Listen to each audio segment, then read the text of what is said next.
Hello, good evening, नमस्कार। मैं Mukesh Prajapati Krishna academy के इस यूट्यूब चैनल पर आपका फिर से स्वागत करता हूं। आज की इस क्लास में अपन अकबर के जो पिछले वीडियो के कुछ शेष रह गए थे उनके बारे में अध्ययन करेंगे। अकबर के पिछले वीडियो में मैंने आपको अकबर के सैन्य अभियान के बारे में एक्सप्लेन कर दिया था। अब कुछ अकबर के कुछ आगे के महत्वपूर्ण बिंदु पर अपन नजर डालते हैं।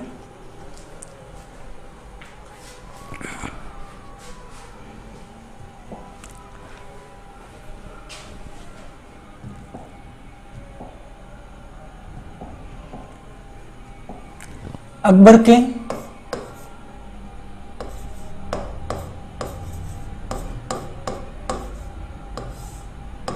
के समय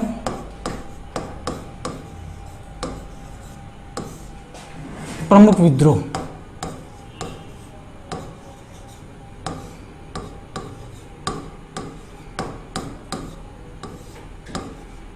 प्रमुख विद्रोह में सबसे पहला विद्रोह होता है 1564 में उज़्बेकों के द्वारा।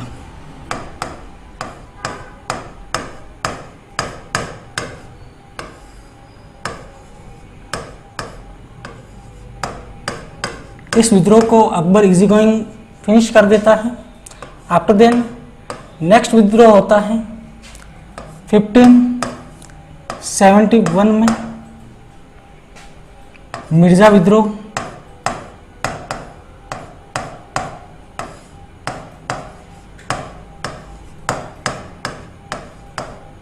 यह होता है गुजरात में।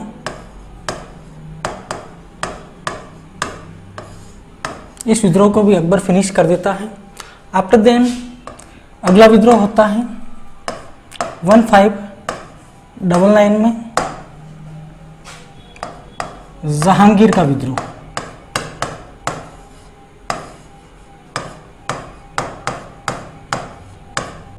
जहांगीर का विद्रोह या फिर सलीम का विद्रोह।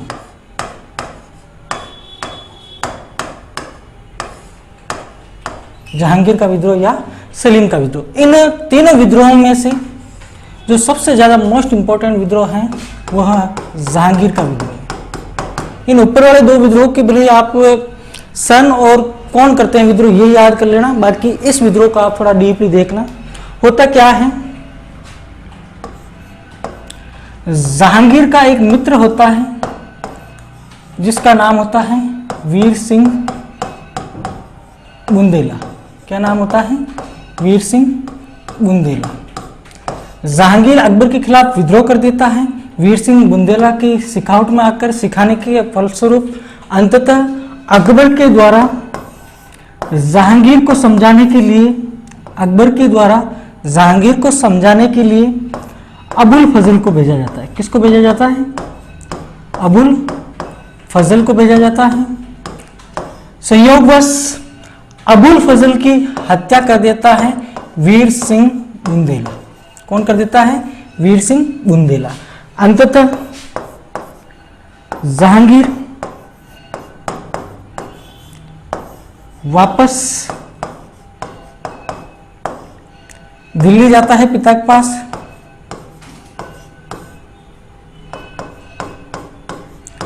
और अकबर इसे माफ कर देता है।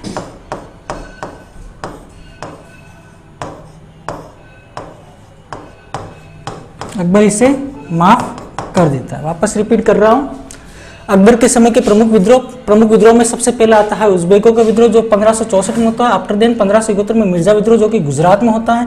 इन तीनों विद्रोह में से सबसे इंपॉर्टेंट है जहांगीर का विद्रोह। किसका विद्रोह? जहांगीर या सलीम का विद्रोह। होता क्या है, जहांगीर वीर सिंह बुंदेला के सिखावट में आकर 1599 में अकबर के खिलाफ विद्रोह कर देता है। विद्रोह के फलस्वरूप को समझाने के लिए अकबर के द्वारा अबुल फजल को भेजा जाता है। किसको भेजा जाता है? अबुल फजल को भेजा जाता है। अबुल फजल जब जहांगीर को समझाने आता है तो वीर सिंह बुंदेला द्वारा अबुल फजल की हत्या कर दी जाती है। क्या कर दी जाती है? हत्या कर दी जाती है। आफ्टर देन क्या होता है, जहांगीर वापस दिल्ली जाता है, अकबर उसे माफ कर देता है। पहली बार माफ कर दिया। आफ्टर देन आगे क्या होता है, अकबर जहांगीर को मेवाड़ पर आक्रमण का कहता है, मेवाड़ पर आक्रमण का कहता है तथा शाही सेना जहांगीर को सुपुर्द करके मेवाड़ पर अटैक के लिए भेज देता है। जहांगीर क्या करता है, इलाहाबाद चला जाता है। जहांगीर इलाहाबाद चला जाता है और वहां जाकर वापस विद्रोह करता है। भेजा तो था जहांगीर को मेवाड़ पर आक्रमण के लिए। जहांगीर शाही सेना लेकर पहुंच जाता है इलाहाबाद जाकर वापस विद्रोह कर देता है। अंततः जब जहांगीर की ग्रैंड मदर दादी मां हमीदा बानो बेगम की मृत्यु होती है तब जहांगीर वापस दिल्ली जाता है। वापस कहां जाता है, दिल्ली जाता है। अकबर फिर उसे माफ कर देता है,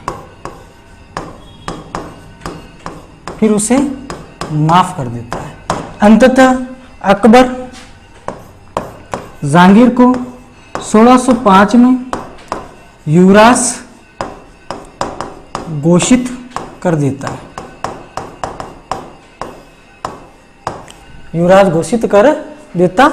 वापस रिपीट कर रहा हूं, जहांगीर एक बार माफ कर दिया जब अबुल फजल की हत्या वीर सिंह बुंदेला के द्वारा कर दी जाती है, एक बार माफ कर दिया। तत्पश्चात जहांगीर वापस दिल्ली आता तो अकबर इसे कहता है कि आप शाही सेना लेकर मेवाड़ पर आक्रमण के लिए जाइए। अंततः जहांगीर क्या करता है, शाही सेना को लेकर मेवाड़ पर आक्रमण के लिए तो नहीं जाता है और इलाहाबाद जाकर वापस अकबर के खिलाफ विद्रोह कर देता है। तत्पश्चात क्या होता है कि जहांगीर की दादी ग्रैंड मदर हमीदा बानो बेगम इनकी मृत्यु होती है। तब जहांगीर वापस दिल्ली जाता है, अकबर फिर उसे माफ कर देता है। एक बार माफ तो वीर सिंह बुंदेला की मौत के फलस्वरूप किया, दूसरी बार माफ ये इलाहाबाद विद्रोह के समय किया था। आफ्टर दिन क्या होता है, अकबर परेशान होकर 1605 ईस्वी में जहांगीर को युवराज घोषित कर देता है। तत्पश्चात जहांगीर वापस विद्रोह नहीं करता। यह है अकबर के समय के मुख्य 3 विद्रोह। पहला विद्रोह उज्बेकों के समय 1564 ईस्वी में जजिया करके फलस्वरूप उज्बेक विद्रोह कर देते हैं। आफ्टर देन दूसरा विद्रोह होता है, आफ्टर देन गुजरात विद्रोह होता है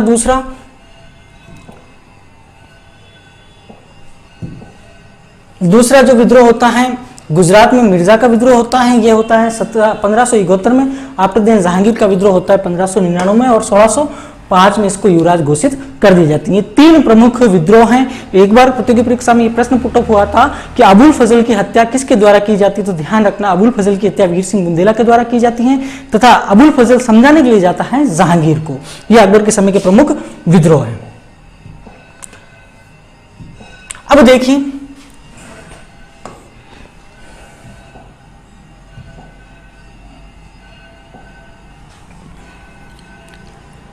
अब अपन पढ़ने जा रहे हैं अकबर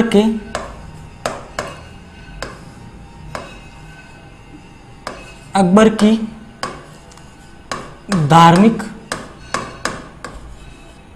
नीति। समझना आप इसको, होता क्या है धार्मिक नीति में, कैसे क्या चेंजेस किया था अकबर ने, क्या नया था, क्या कुछ चेंजेस हुआ।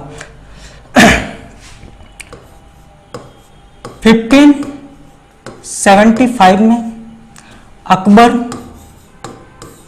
इबादत खाने की स्थापना करता है। किसकी स्थापना करता है, इबादत खाने की स्थापना करता है। इबादत खाने की स्थापना करता है। यह स्थापना करता है फतेहपुर सीकरी में। कहाँ करता है, फतेहपुर सीकरी में। जो इबादत खाना था इसका मुख्य उद्देश्य यह था कि मुस्लिम धर्म गुरुओं द्वारा धार्मिक चिंतन करना, धार्मिक चिंतन करना। 1575 में इबादत खाने की स्थापना करता है अकबर फतेहपुर सीकरी में। इसका मुख्य औचित्य होता है कि मुस्लिम धर्म के जो भी गुरु हैं वो धार्मिक चिंतन कर किस प्रकार से अपने धर्म को वापस मॉडिफाई कर सकते हैं, क्या नया बदलाव ला सकते हैं धर्म में। आफ्टर देन जब ये इबादत खाने की स्थापना होती है 1575 में, तब केवल मुस्लिम धर्म गुरुओं को ही अलाउ था। आफ्टर देन अकबर को फील होता है सर्वधर्म सद्भाव की भावना उनको फील होती है। आफ्टर देन क्या होता है 1578 में अकबर इबादत खाने के दरवाजे सभी धर्मों के लिए खोल देता है, सभी धर्मों के लिए खोल देता है, जिसमें अलग अलग धर्मों के भिन्न भिन्न धर्म गुरु होते हैं वो आते हैं, जिनमें सबसे पहले हिंदू धर्म के भाग लेने वाले होते हैं।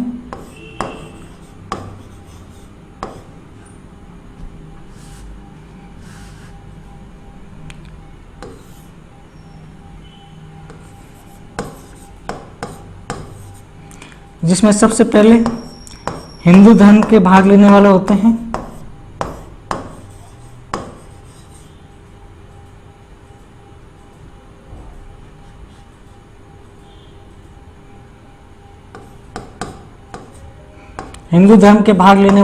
हैं देवी प्लस पुरुषोत्तम, ये धर्म गुरु होते हैं हिंदू धर्म के, ये भाग लेते हैं। आफ्टर देन पारसी धर्म के जो धर्म गुरु होते हैं वो होते हैं मेहरजी राणा। आफ्टर देन ईसाई धर्म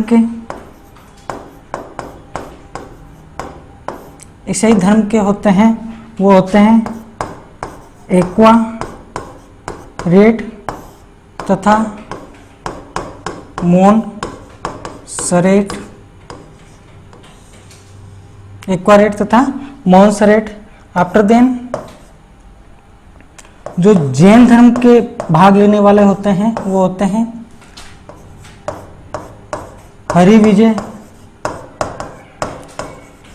हरिविजय सूरी तथा जीनदत्त सूरी। केवीएस पीजीटी में इनका सिंबल पूछा गया था, जैसे मैंने लिखा है 8 डिजिट का पूछा गया है, 1-2 धर्म ऊपर नीचे था ना, ये सामने जो नाम थे ये ऊपर नीचे थे, तो इनको आप अच्छे से याद रखना। और खास बात इनकी एक बात और ध्यान रखना, इन दोनों को हरिविजय सूरी तथा जीनदत्त सूरी, इन दोनों को अकबर उपाधि भी देता है। हरिविजय सूरी को देता है जगत प्रधान की उपाधि तथा जीनदत्त सूरी को देता है युग प्रधान की उपाधि। जगत प्रधान की उपाधि तथा युग प्रधान की उपाधि देता है। और कहीं पुस्तकों में आपको यह भी मिलेगा कि जो ये जगत प्रधान की जगह आपको मिलेगा जगत गुरु।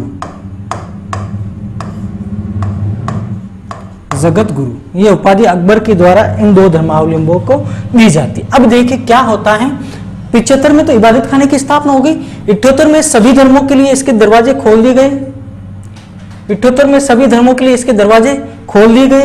अब सभी धर्मों के लिए दरवाजे खोले तो हिंदू धर्म के लिए देवी पुरुषोत्तम जी आगे, पारसी धर्म से मेहरजी राणा आगे, ईसाई धर्म से एक्वारेट मोन्सरेट आगे, जैन धर्म से हरिविजय सूरी तथा जीनदत्त सूरी आगे, और उनको अकबर उपाधि भी दे देता है। हरिविजय सूरी को देता है जगत प्रधान तथा जीनदत्त सूरी को देता है युग प्रधान की उपाधि। अकबर के द्वारा ये उपाधि दी जाती है। अब देखना इबादत खाने में क्या होता है, सभी धर्मावलंबी आगे तो आपस में इनमें डिबेट होती है, कोई कहता है मेरा धर्म बेस्ट है, मेरा धर्म बेस्ट है।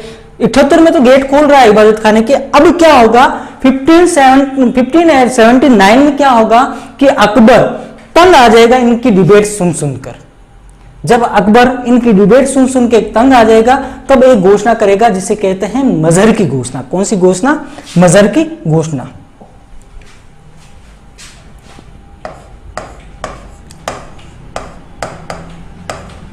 मजहर की घोषणा। समझना होता क्या है मजहर की घोषणा। मजहर की घोषणा का जो प्रारूप होता है, प्रारूप बनाता है शेख मुबारक। मजहर की घोषणा का प्रारूप शेख मुबारक के द्वारा बनाया जाता है। यह नागौर निवासी था।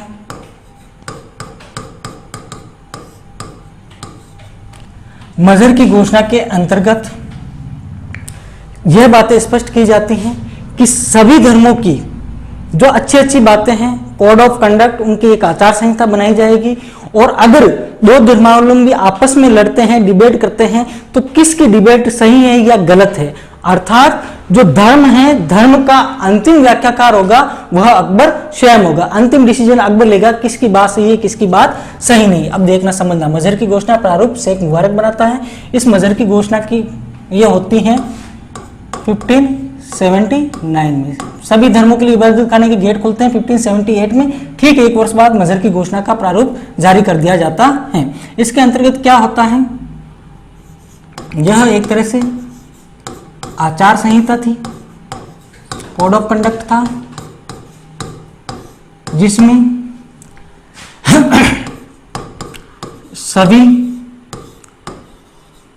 धर्मों की श्रेष्ठ बातों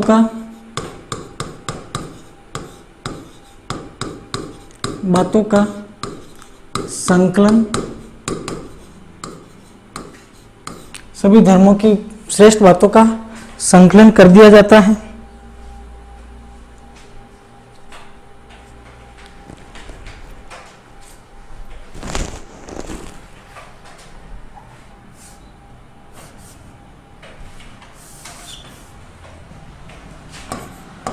और अगर किसी धर्मगुरु में मतभेद होता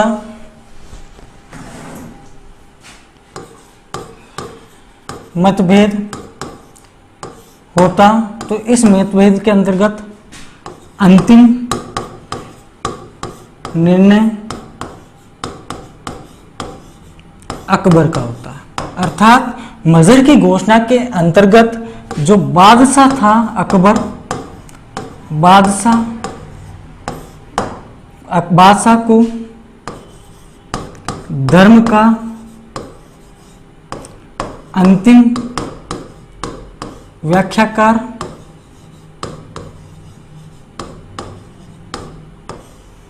घोषित कर दिया गया।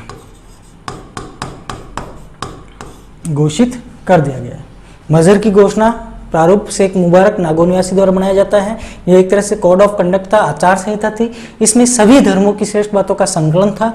आफ्टर देन अगर किसी धर्मगुरु में मतभेद हो जाता किसी बात को लेकर, तो जो फाइनल डिसीजन होगा, मतलब कि धर्म का अंतिम व्याख्याकार होगा, वो बादशाह स्वयं रहेगा। यह थी मजहर की घोषणा। अब देखना, जैसे ही अकबर मजहर की घोषणा करता है, एक इतिहासकार होता है बदायूनी।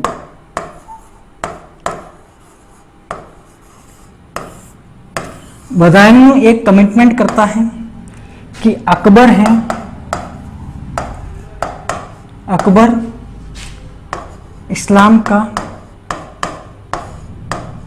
दुश्मन है। बदायूं के शब्द थे, अकबर है जो इस्लाम धर्म है इसका दुश्मन है। मजहर की घोषणा के फलस्वरूप कहा जाता है। अब देखना कि मजहर की घोषणा हो जाती है, आफ्टर देन एक फिर भी बात पार नहीं पड़ती है, तो एक 1582 में अकबर एक नया धर्म चलाता है जिसे कहा जाता है दीन ए इलाही। क्या कहा जाता है? दीन ए इलाही। और इसी धर्म को कहा जाता है तौहीद ए इलाही। दीन ए इलाही या तौहीद ए इलाही। ये अकबर के द्वारा इन सब बातों से परेशान होकर एक नया धर्म चालू कर दिया जाता है। अब देखना दीन ए इलाही में क्या होता है।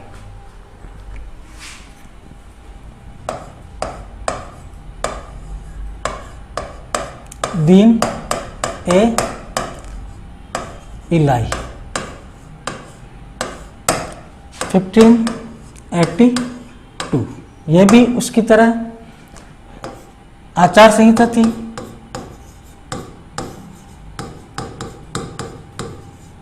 मजहर की तरह सभी बातों का संकलन, अच्छी अच्छी बातों का, सभी धर्मों की अच्छी बातों का संकलन था इसमें। सभी अच्छी बातों का संकलन था दीन इलाही के अंतर्गत। और एक खास बात अकबर इसमें यह भी रख देता है कि अगर कोई दीन इलाही धर्म ग्रहण करता है,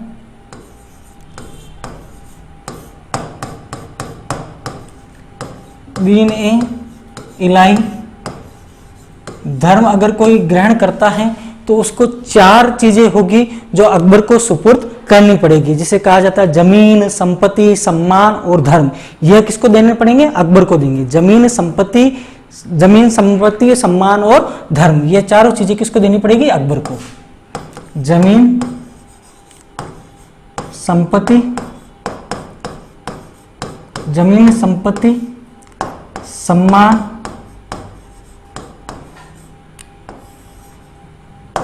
जमीन, संपत्ति, सम्मान तथा अपना जो भी रिलीजन है, जो भी आपका धर्म है, वो अकबर को देना पड़ेगा। इसको कहा जाता है चाहरगान इख्लास।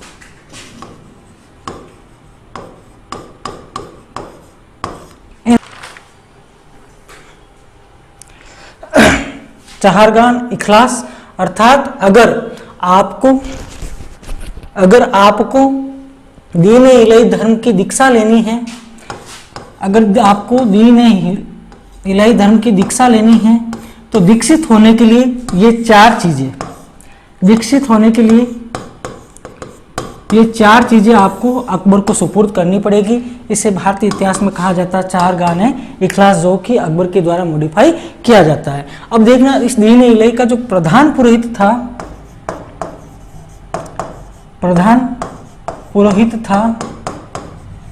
वह अबुल फजल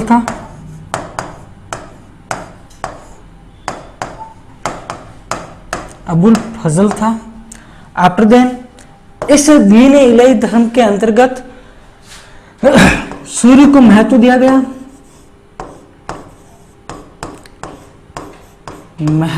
गया तथा रविवार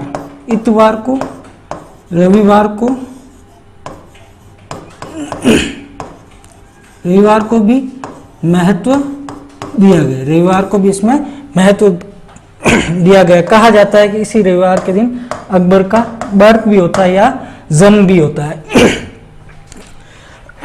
देखना, अकबर का जब जन्म होता है, अकबर जब मजहर की घोषणा करता है, तब इस मजहर की घोषणा के दरमियान ही अकबर को एक उपाधि दी जाती है जिसे कहा जाता है सुल्तान ए आमिर। सुल्तान ए आमिर की उपाधि भी इस अकबर को दी जाती है।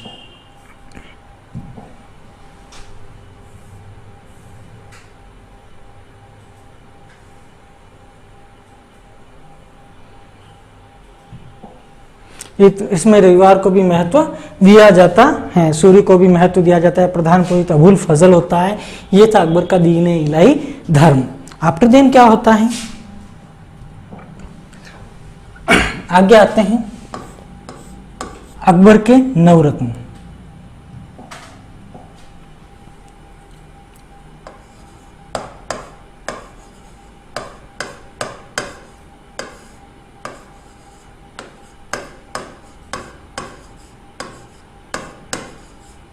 जैसे कि नाम से पता चल रहा है नवरत्न यानी 9 रत्न होंगे। अब 9 रत्न कौन कौन थे?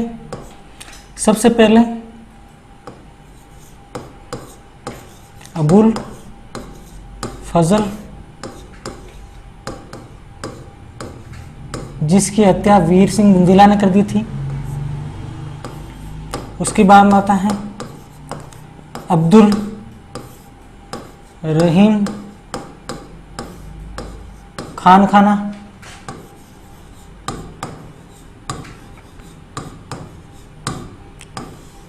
उसके बाद में आता है तानसेन उसके बाद में आता है टोडरमल,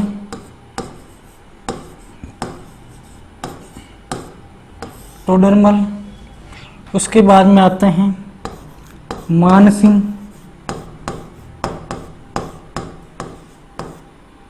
उसके बाद में आता है मुल्ला दो प्याजा,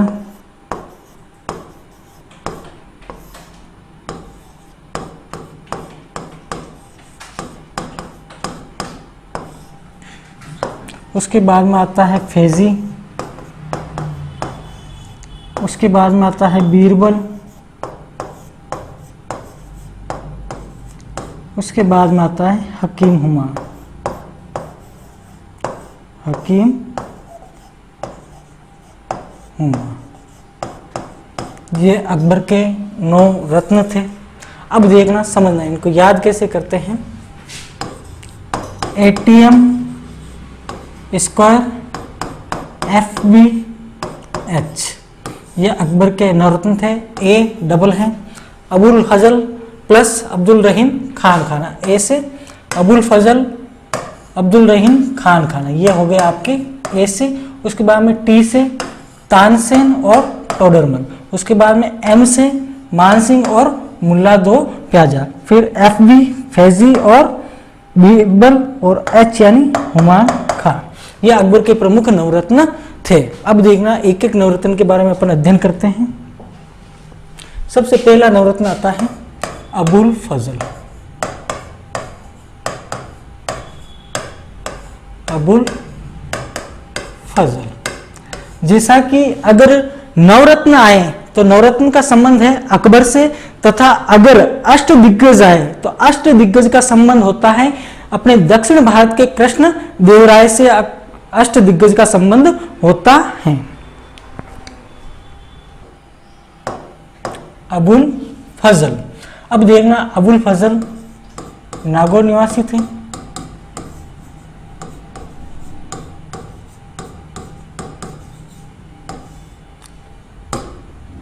अकबर की जो मजहर का जो प्रारूप बनाया था, उनके सुपुत्र थे शेख मुबारक के अबुल फजल, नागौर निवासी थे। इनकी जो फैमिली थी, इनका जो परिवार था, परिवार महदवी, एक आंदोलन हुआ था, महदवी आंदोलन से जुड़ा हुआ था। अबुल फजल अकबर का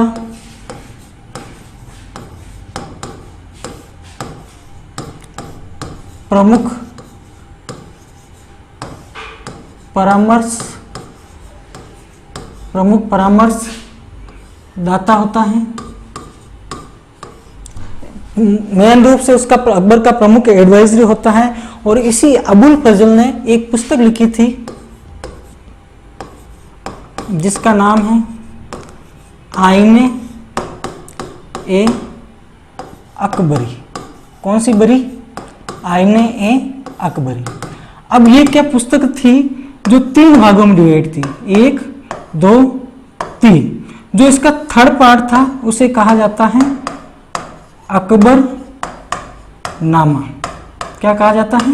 अकबर नामा, जो कि अकबर को समर्पित थी। वापस रिपीट कर रहा हूं, अबुल फजल शेख मुबारक के लड़के हैं, नागौर निवासी हैं, इनका परिवार महदवी आंदोलन से जुड़ा हुआ है, यह अकबर के प्रमुख परामर्शदाता हैं। इन्होंने एक पुस्तक लिखी थी जिसका नाम है आईने अकबरी। इस आईने अकबरी में 3 पार्ट है। जो तीसरा भाग है उसे कहा जाता है अकबर नामा। उसके बाद में अगला जो नवरत्न आता है वो आता है अब्दुल रहीम खान खाना।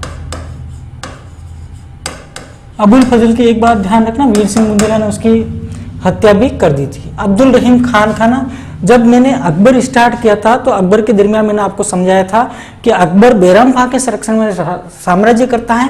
जो बैराम खां था, इस बैराम खां की पत्नी थी सलीमा बेगम। कौन सी बेगम?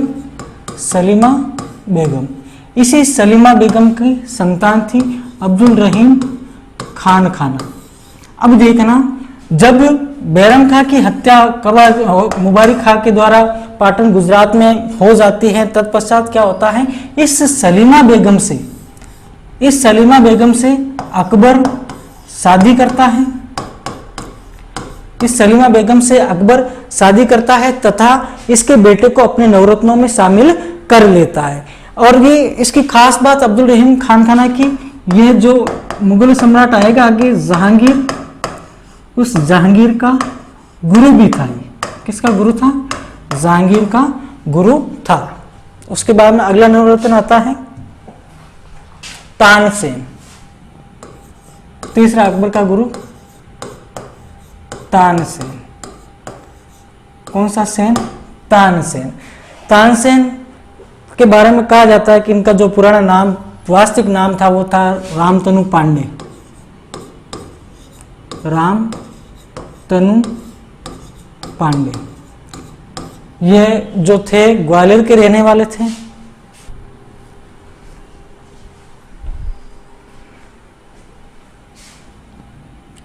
इन्होंने जो शिक्षा थी वह ग्वालियर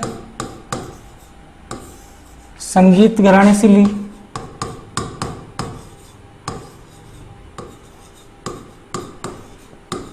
इनके वहां जो गुरु थे, उन गुरु का नाम था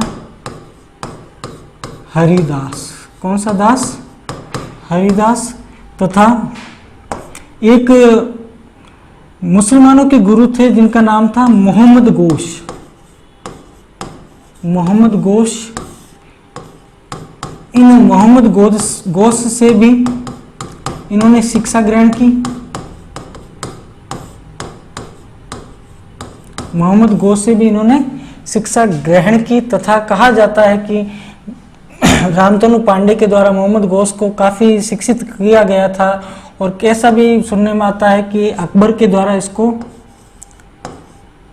कंठाभरण वाणी विलास, कंठाभरण वाणी विलास की उपाधि भी दी जाती है। तानसेन, वापस रिपीट कर रहा हूं, तानसेन का वास्तविक नाम था वो था रामतनु पांडे।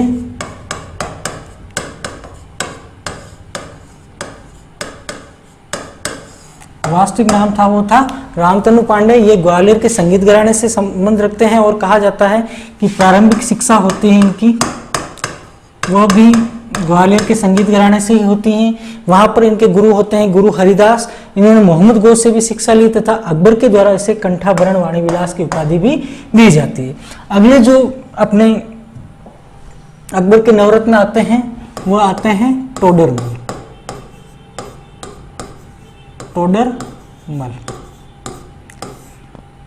टोडरमल ने जितने भी अकबर के समय के भू राजस्व सुधार थे वो सारे के सारे टोडरमल ने करवाए थे। सारे के सारे भू राजस्व सुधार इन्होंने अकबर के साम्राज्य में 1583 में एक आईना ए दहसाला का प्रमोशन भी किया था। इस आईना ए दहसाला को टोडरमल बंदोबस्त भी कहा जाता है।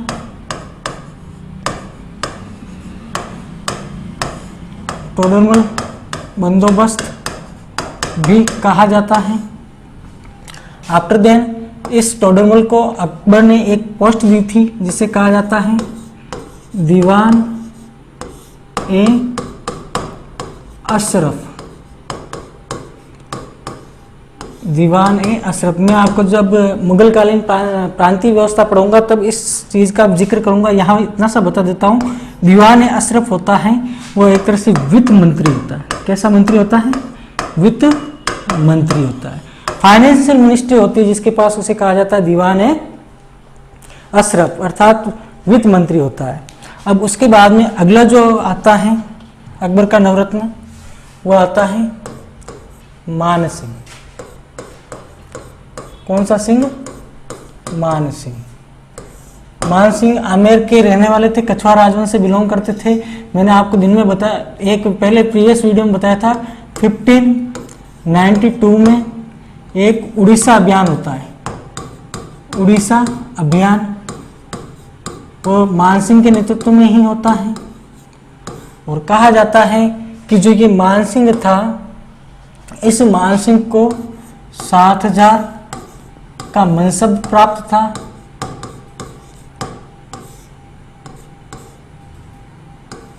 सात हजार का मनसबदार भी था। इसके साथ साथ में एक नाम हमें और मिलता है मनसबदारों में, मिर्जा अजीज कोका, मिर्जा अजीज कोका, इनको भी 7000 का मनसब प्राप्त था। मानसिंह उड़ीसा अभियान जाता है तब कहा जाता है कि मानसिंह के द्वारा वहां पर एक शिला देवी की मूर्ति भी लाई जाती है। अंततः अकबर को क्या होता है कि इस मानसिंह को अकबर के द्वारा एक जगह है काबुल, कौन सी जगह है, काबुल, इस काबुल का गवर्नर भी बनाया जाता है। मानसिंह अपने वही आमेर के कछुआ नरेश होते हैं मानसिंह, जिनको बनाया जाता है। अगला आता है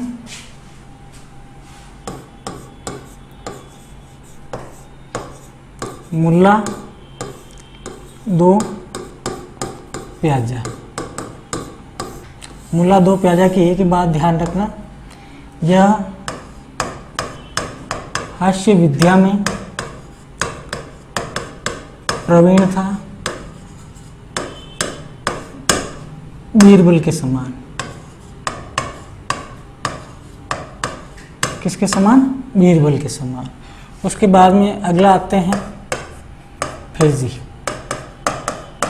शेख मुबारक के बेटे।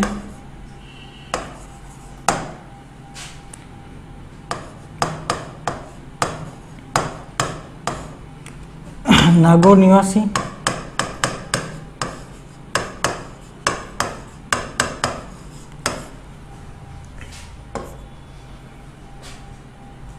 एक रज़्मनामा, रज़्मनामा महाभारत का फारसी भाषा में अनुवाद है। महाभारत का फारसी भाषा में अनुवाद है रज़्मनामा। यह अनुवाद फैजी की देखरेख में किया जाता है।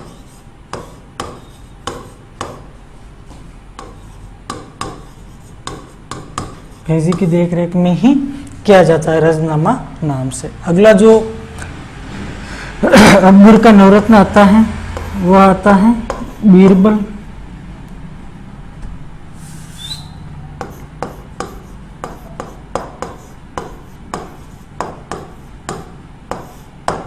हास्य विद्या में प्रवीण,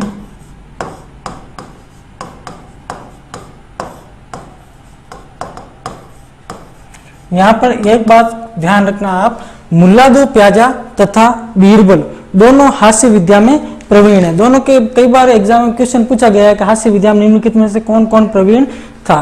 और एक बात का ध्यान रखना, जो ये बीरबल है इसका जो वास्तविक नाम है वह है महेश दास।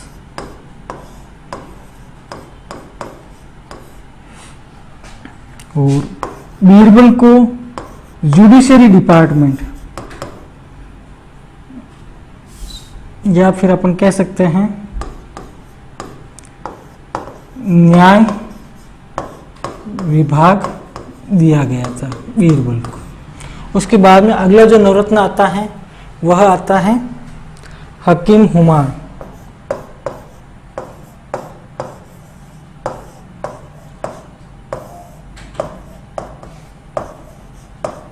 हकीम हुमायूं की एक ही बात आपको ध्यान रखनी, अकबर का प्रमुख रसैया था।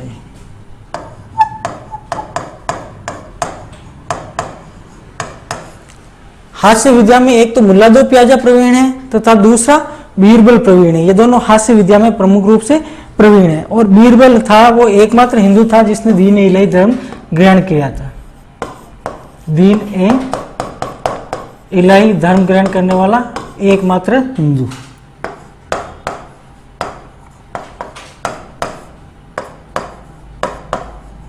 और बीरबल मैंने प्रीवियस वीडियो में, पहले वीडियो में बताया था कि बीरबल कश्मीर अभियान में जाता है यूसुफजई जाति कबीले के विरोध में, तब इसकी मौत भी हो जाती है।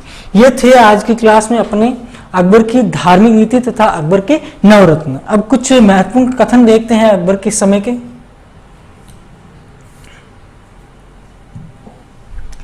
अकबर ने सिखों के चौथे गुरु रामदास को 500 बीघा जमीन दी थी तथा यहाँ पर एक सरोवर था जिसका नाम था अमृतसर। गुरु अर्जुन देव ने यहाँ पर हर मंदिर साहिब गुरुद्वारे का निर्माण करवाया था तथा इसकी नींव सूफी संत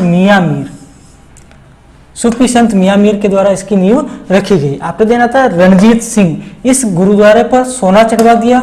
आफ्टर देन अंग्रेजों ने इसे गोल्डन टेम्पल कहा। कैसा टेम्पल कहा? गोल्डन टेम्पल, क्योंकि रणजीत सिंह ने इसके ऊपर सोना चढ़वा दिया था, इसलिए इसको गोल्डन टेम्पल कहा। आफ्टर देन मजहर को अचूक आज्ञा पत्र की संज्ञा विंसेंट स्मिथ तथा हेग के द्वारा दी गई। ये दो प्रमुख इतिहासकार है जिनके द्वारा जो अकबर 1579 में मजहर की घोषणा करता है, उस मजहर की घोषणा को अचूक आज्ञा पत्र की संज्ञा विंसेंट स्मिथ तथा हेग द्वारा एक अचूक आज्ञा पत्र की संज्ञा दी जाती है। After then next slide.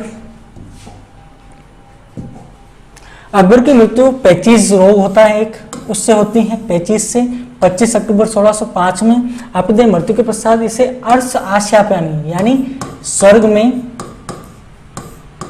निवास करने वाला कहा गया है। अकबर रक्षाबंधन, दीपावली तथा दशहरा बड़े शौक से मनाता था। इनको शौक था रक्षाबंधन का, दीपावली का तथा दशहरे का।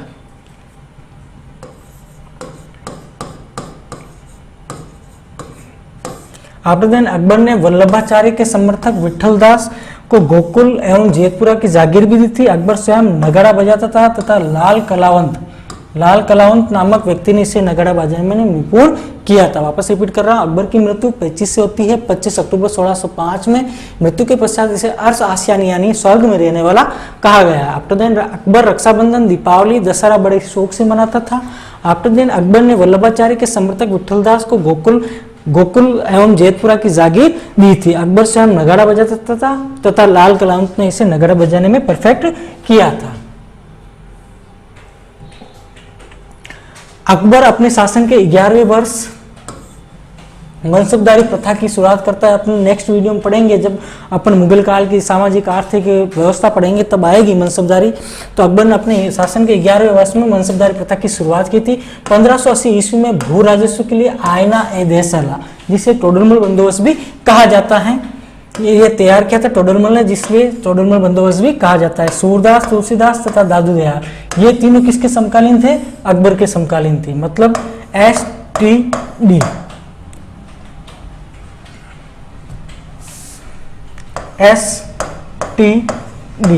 सूरदास, तुलसीदास तथा दादू दयाल, ये तीनों किसके समकालीन थे?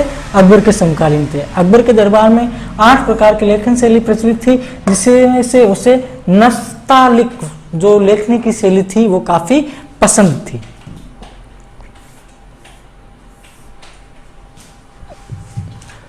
ये थी अकबर से संबंधित महत्वपूर्ण जानकारी। उम्मीद करता हूं कि अल्प समय में दिए गए ज्ञान से आप पूर्ण रूप से संतुष्ट होंगे। अगर आपको किसी प्रकार का कोई कंफ्यूजन है तो कमेंट बॉक्स में कमेंट करके मुझे जानकारी अवगत कराएं।